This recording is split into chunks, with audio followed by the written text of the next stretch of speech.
Sir Nation, ito naman pong interim supreme leader ng Iran na si Ayatollah Ali Reza Arafi patay umano sa airstrike ilang minuto matapos ang maitalaga. Nariyan po si Star DJ Antonio Lambada para sa buong ulat. Sir DJ Antonio?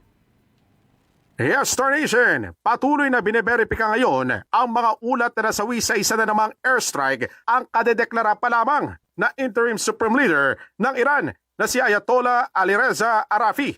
Ilang minuto lamang matapos ang formal nitong pagkakatalaga sa pwesto. Nauna rito, formal nang itinalaga si Ayatollah Arafi bilang miyembro ng Temporary Leadership Council ng Iran kasunod ng pagkasawi ni Supreme Leader Ayatollah Ali Khamenei sa serye ng US-Israeli strikes. Batay sa ulat, bago ang sinasabing panibagong pag-atake, makakasama sana ni Arafi sina President Masoud Pezeshkian at Chief Justice Gulamosin Mohseni Ehi upang pansamatalang gampanan ang mga tungkulin ng Supreme Leader habang hindi pa nakakapili ng kahalili ang Assembly of Experts.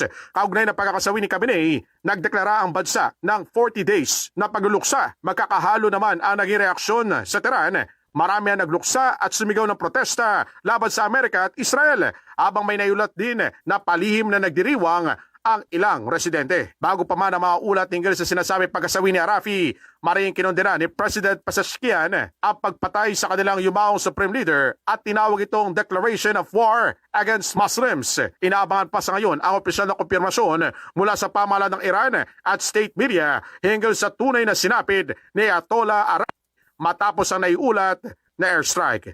Para sa iba pa nagbabagang balita sa loob at labas sa bansa, pumunta lamang sa ating website www.bomboradio.com. Live mula rito sa 102.7 Star FM Manila. Nagulat, Star DJ Antonio Labada, and this is Bombo Radio Philippines, the #1 and most trusted source of news and information. Basta Radio, Bombo!